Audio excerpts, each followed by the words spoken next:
in the evening, slick roads began creating havoc for motorists. This pickup slid off the roadway and rolled onto its top in a creek bed early this morning. The driver, 23-year-old Bass Strickler, was not injured. He was, however, arrested for driving under the influence. And moments later, the Highway Patrol responded to this accident, a potential hazard. The semi-trailer was loaded with military explosives when it jackknifed near Mustang Road on I-40. And again, the driver was not injured. The roads were getting worse, and motorists maneuvering around this accident were sliding off the interstate. While officers were working this accident, yet another accident occurred, this time just a few yards away. Officer Kent Knox was sideswiped as he attempted to guide traffic around the jackknife truck. This truck hit the patrol car and bounced off another vehicle. No one was injured, and the driver of the pickup, Larry Lebrock, was arrested for driving under the influence. Debbie Mash, Action 4.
Well, the $11 an hour is an incorrect figure anyway, because when you calculate labor costs, you have to calculate all-in costs.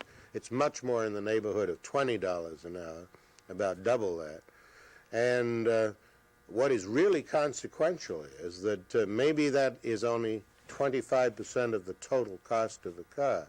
But the fact is that our competitors outside the United States and other manufacturing inside the United States are paying rates that are about half that.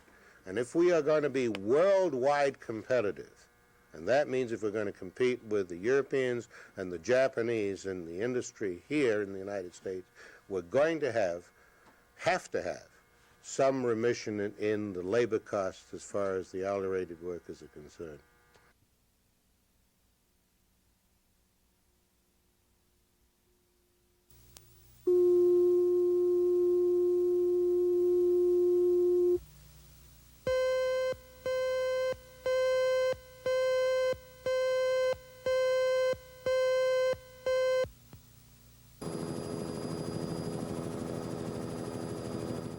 The fire broke out shortly after 4 yesterday morning on the south side of the Broadway Hotel in downtown Shawnee.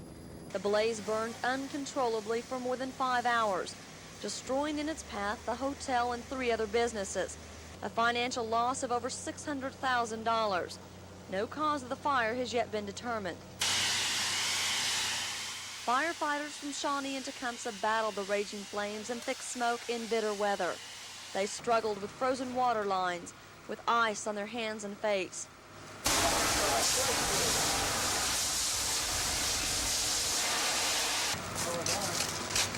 Yeah, it's open, and this ain't gonna work. Froze.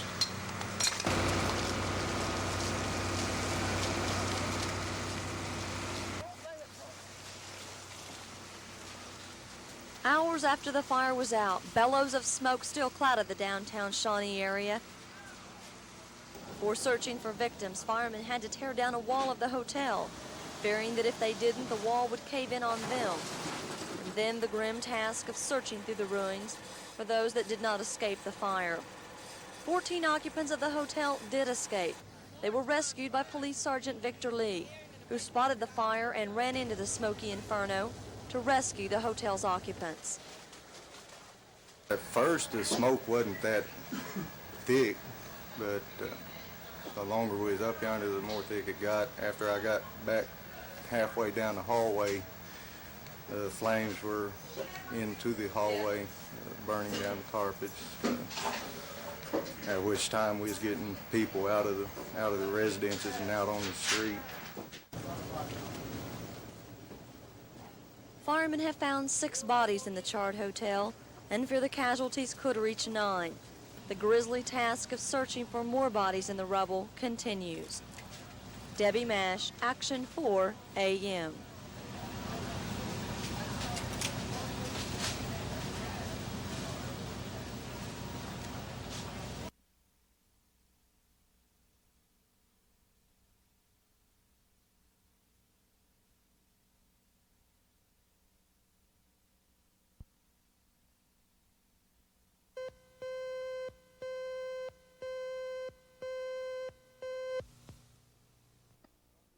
The fire, best described as spectacular, erupted around 1:30 this afternoon at the O'Halloran oil plant, a local oil distributor. 40 people in a 4-block area were evacuated as firefighters struggled with huge flames, billows of smoke, and a sub-zero wind chill. The fire spread through the plant office and a vacant 2-story building after starting behind the office, when one of 4 diesel storage tanks and a transport truck exploded. While firemen hosed the backside of the building, burning gas leaked into a drainage ditch and consumed a trestle supporting a railroad overpass. That creek fire burned while firefighters did their best to spray down dangerous flames. The blooming fire reached its peak when pressure in a second tank vented, causing another explosion.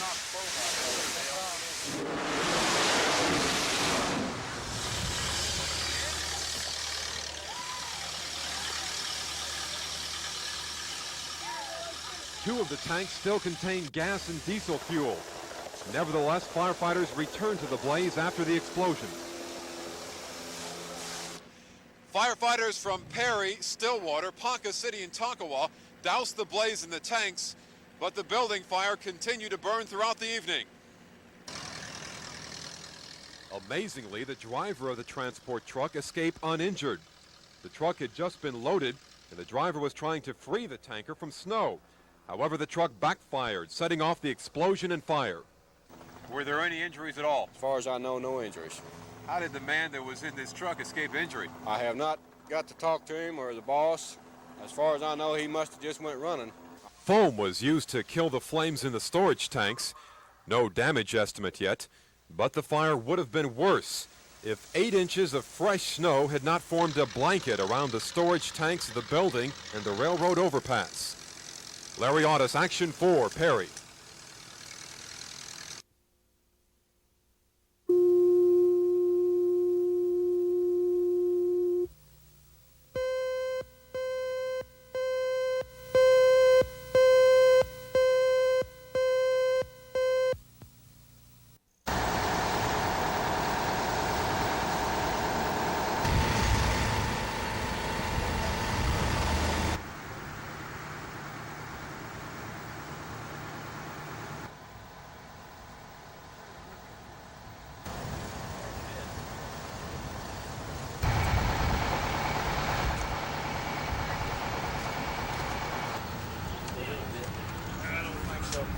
You want this in there yet?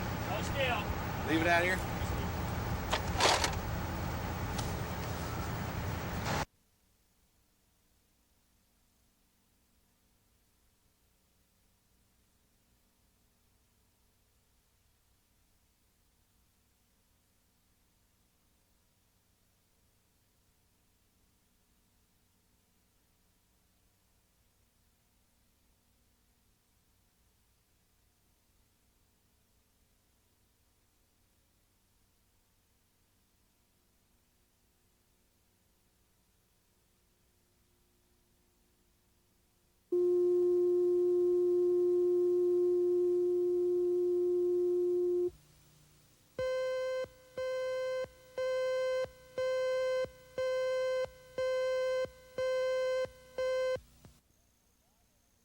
Good morning. This is Greg Lundahl. It's 10:39, and Ailene Cunningham finally made it. Better late than never, huh? Well, good morning. Ailene Cunningham bills herself as a psychic counselor. She's interesting and she attracts listeners. She travels from city to city, constantly counseling and advising people concerning their business and personal problems. That's what I do over the air. I psychically hear voice vibration, and I can pick up something from the voice. So make your questions clear and specific, what you want to ask. People from all walks of life call Cunningham. She gets a lot of questions about personal relationships. She's been very bitter at the beginning, and so I feel like it'll straighten itself out by then. And he will have some kind of relationship. It isn't the warm relationship he would like, but it still will be okay. She travels almost year-round doing special phone-in programs like this one on KOMA. She also sponsors seminars. In fact, she's in town now holding one of her positive motivation seminars. Ben McCain, Action 4.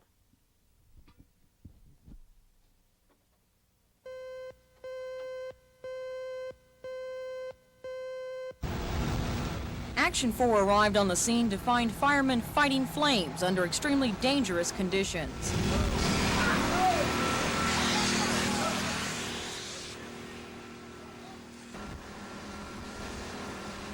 A policeman noticed flames inside the building as he was driving by and radioed the fire department. When fire units arrived on the scene, the buildings were engulfed.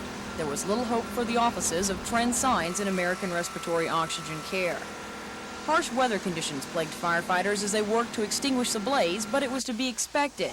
An unexpected problem soon arose. Bottles of oxygen stored inside the American Respiratory Building.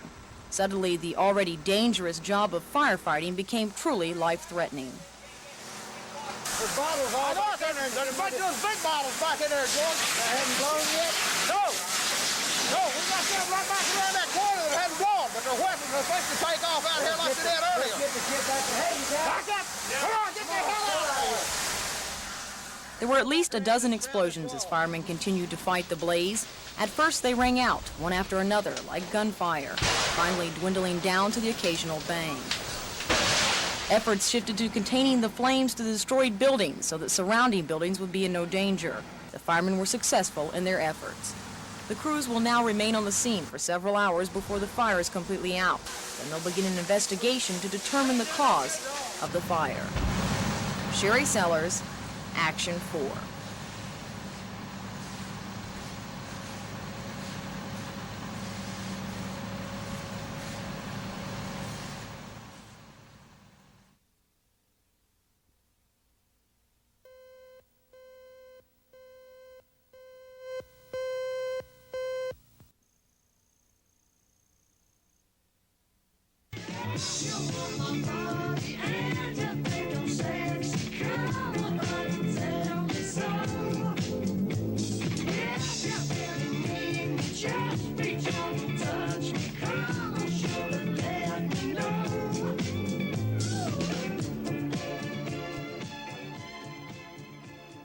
And sexiness is going to help some of these 150 Oklahoma State University co-eds be chosen for Playboy magazine. The girls are trying out for just 4 or 5 slots available in the September issue entitled Back to School. Playboy photographer David Chan says the magazine is looking for the most beautiful girls it can find, pure and simple, and will be traveling to all Big 8 schools hunting for more candidates. As a reporter, it was necessary for me to remain removed from the story, despite the fact that I was surrounded by gorgeous women. Some girls give the real reason for trying out. Well, I don't know what I was expecting. I wasn't expecting anything. I just wanted to see what this was all about. Are you looking forward to maybe winning, though? It would be good for my ego. That's an honest answer. Yeah. And what will others think about posing for Playboy? Well, basically what went through my mind is, what would my mom think about this? But I decided to go ahead and try it. What do you think your mom will think? I'm not sure yet. There is one important aspect to being picked. Well, I'm expecting some money. No, I'm just joking. For several years, I wanted to be a professional model, and being at school, I really haven't had any opportunities to go through with that, and so I thought this would be a good chance for me to maybe get some more opportunities. Maybe someone out there will see me. Those selected could earn up to $300 for one picture, and a chance to earn $10,000 if later chosen to be a playmate. If nothing else, these girls have a fair chance at achieving some. What's the name? What's the name? What's the name?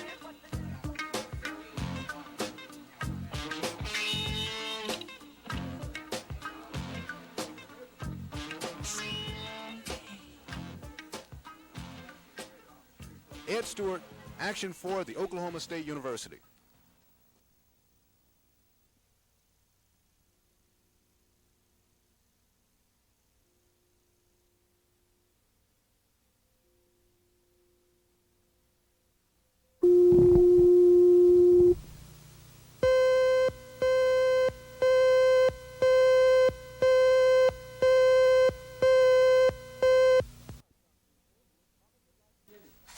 There are some people who would probably like to see bottles like these back on their neighborhood liquor store shelves. And with today's state Supreme Court ruling, many believe it won't be long before those brands are once again being stocked by retailers. But one retailer is skeptical. He thinks Oklahoma wholesalers will agree with distillers not to ship their products out of state, and then, for the profit, break the agreement and risk a lawsuit. What distillers are looking for before they return to the state is reassurance in the form of legislation. I don't believe that there's enough teeth in the court's decision to stop this, because it will then become a civil action. And civil actions goes on all the time, and agreements between gentlemen are broken daily. So I think we need more teeth in it, and the only way to have teeth in it is to pass this bill that is in front of the legislature today. All the controversy over liquor distribution revolves around one sentence in Oklahoma law. Interpretation of that sentence is what the courtroom haggling has been about. A House bill up for consideration would eliminate that sentence. Some obviously feel a change in law is needed, not just a court decision, before companies like Seagram's returns. But the speculation won't stop until at least one major distiller makes a decision. Ted Brown, Action 4.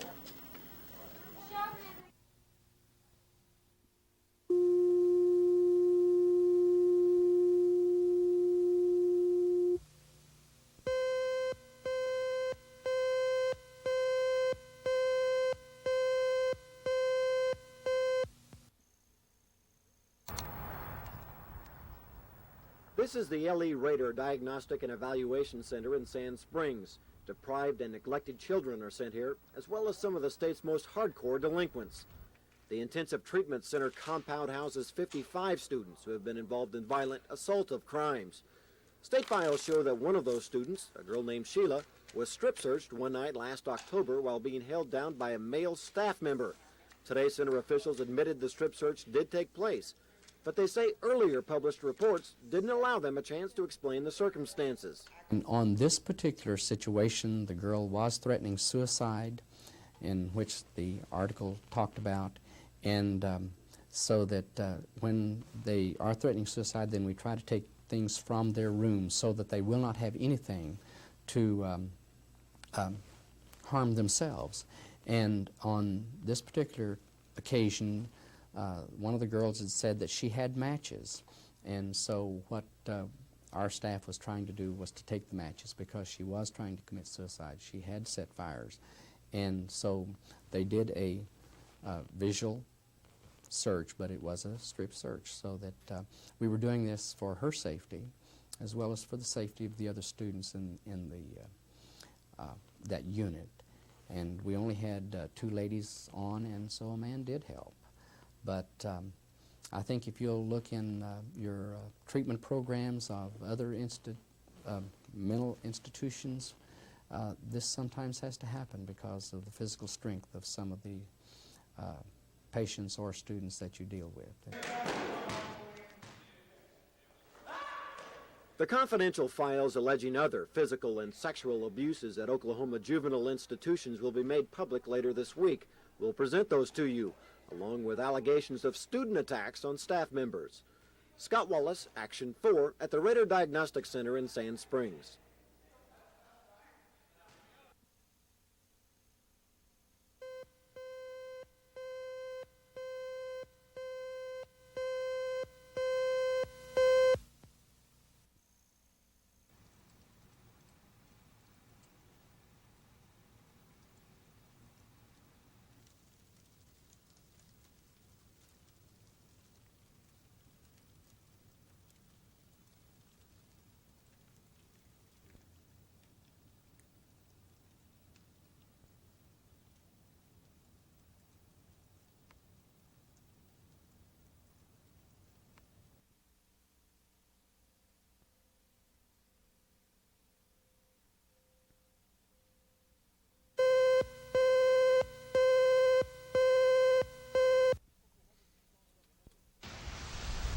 Oklahomans have chalked up another winter driving lesson, learning that snowy streets are slick, slushy ditches are deep, and wreckers are expensive.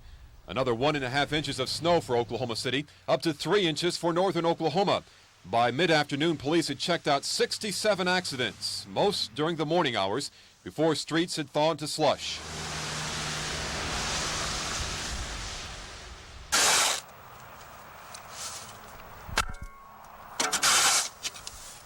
Those exercising a little wisdom avoided the hazards of the highway by confining their activities to the driveway.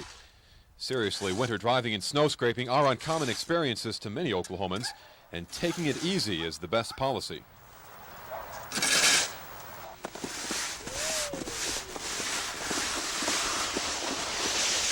However, if you're young or think you're young, a winter day in Oklahoma is time to throw caution to the wind or down the hill or whatever.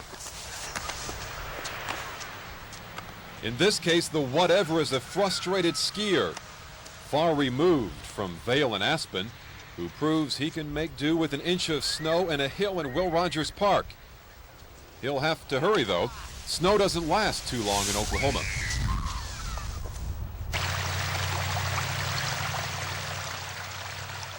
But even if it doesn't last very long, most Oklahomans enjoy the beauty of a winter snow. Maybe the fact that it doesn't last long makes an Oklahoma snow all the more enjoyable. Larry Otis, Action 4.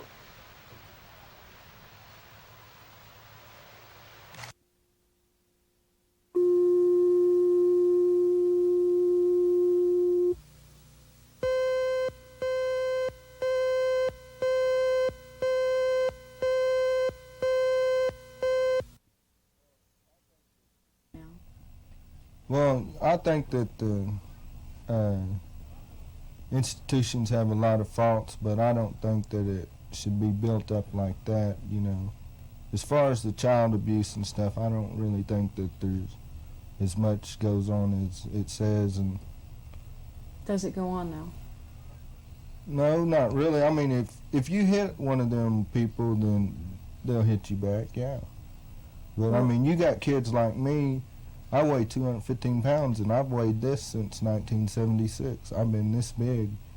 And when I was there, when I was at Lloyd Raider Center, there wasn't a house parent. I got my way. Them YGSs wouldn't mess with me.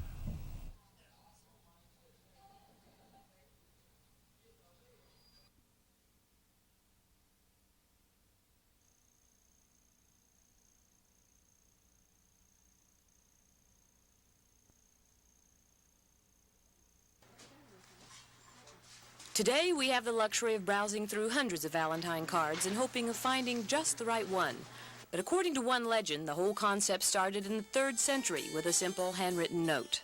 The setting was Rome, and the Emperor Claudius II was imprisoning all Christians. One Christian, Valentinus, was ordered to be executed. During his last week, Valentinus taught a blind girl named Julia about nature and God. Every night, she began praying she would regain her sight. And indeed, on the eve of the execution, she did. The next day, a note was found written to Julia, urging her to stay close to God. It was signed, "From your Valentine." The day was February the 14th, 270 A.D. So now, messages of love and devotion are exchanged throughout the world on February the 14th, St. Valentine's Day. Carol Lambert, Action 4.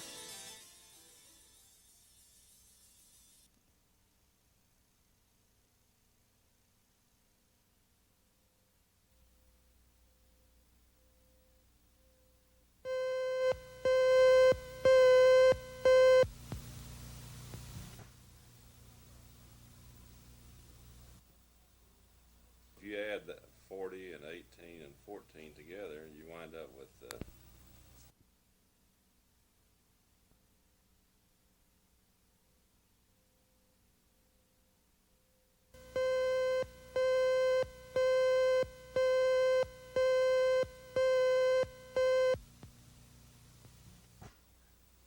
Last week's selection of Lloyd Gramling as Chief of Police surprised very few people. Gramling has been with the Oklahoma City Police Force for 28 years and has been Assistant Chief for 4 years. but the announcement was a result of a difficult decision. There were several candidates with comparable qualifications. Dave McBride, president of the Fraternal Order of Police, says he is happy with the selection of Gramling. He feels the new chief and the FOP will have a lot of the same goals. I think Chief Gramling will emphasize more the image that the police project than maybe we have in recent years. I know it is one of the higher priorities of the FOP that we recognize that the perception of the police is not necessarily as good as what we'd like for it to be. And we have been trying to change that perception, and I look for the new chief of police to try to do some of the same things. Because of Gramling's years on the force, McBride calls him a known entity. He says the men on the force are familiar with him and understand what his goals will be. Charles Schnitzer, Action 4.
Today's news conference dealt with 5 incidents brought up in the Muskogee Phoenix newspaper last week.